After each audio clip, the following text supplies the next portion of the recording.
कि सावरकर का गांधी हत्या से कोई लेना देना नहीं, लेकिन उसके बावजूद गांधी जी की हत्या के बाद कथित गांधीवादी कांग्रेसियों ने या उन लोगों ने किस तरह का उत्पात मचाया और सावरकर को वो भुगतना पड़ा था, मेरे ख्याल से उनके परिवार को। तो सावरकर जी को भुगतना पड़ा। उनके घर पे 1000 से भी ज्यादा लोग घुस गए थे।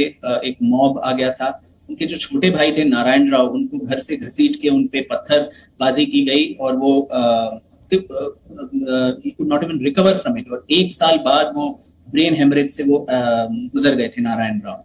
पर इससे भी ज्यादा भुगतना पड़ा था उनके समुदाय को, क्योंकि गोडसे और आप्टे, नारायण आप्टे जो मेन आरोपी थे गांधी हत्या में, वो महाराष्ट्रियन ब्राह्मण थे, चित्पावन ब्राह्मण थे।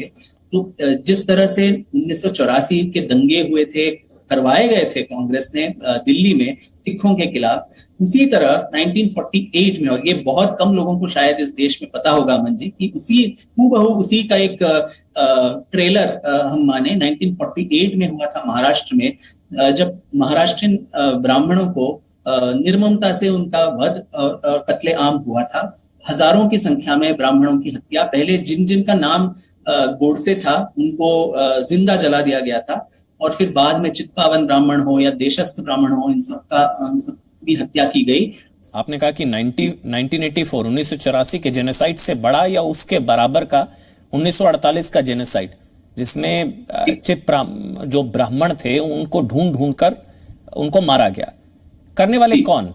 कथित गांधीवादी, ऐसे अनुयायी जो जिंदगी भर अहिंसा का पाठ जिनको पढ़ाया गया, और उसी अहिंसा के जो पुजारी थे, उनकी जो निर्मम हत्या, और एक हत्या होती है और गांधी जी की हत्या बहुत ही एक निंदनीय एक अपराध है, परंतु उसका प्रतिशोध आप ले रहे हैं एक ऐसे समुदाय से जिसका डायरेक्टली इससे कोई लेना देना है ही नहीं।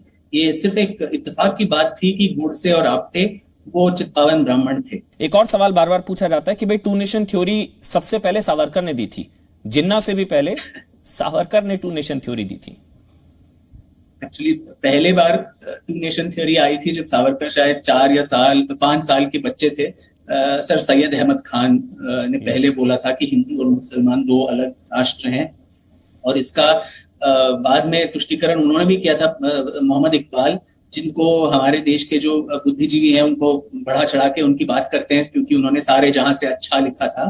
पर पाकिस्तान का जो आइडिया है, कॉन्सेप्ट है, उसको जिस तरह से एनकरेजमेंट मोहम्मद इकबाल ने दिया था 1920s में हो, 30s में हो, जब सावरकर जी इसके बारे में कुछ बात ही नहीं कर रहे थे, तब से ये अलगाववाद की जो धारणा थी, लखनऊ पैक्ट 1916 में हुई, सेपरेट इलेक्टोरेट्स धर्म के नाम पे, फिर कम्युनल अवार्ड 1932 में हुआ, ये सब एक स्टेपिंग स्टोन्स थे देश के विभाजन, धर्म के नाम पे विभाजन के।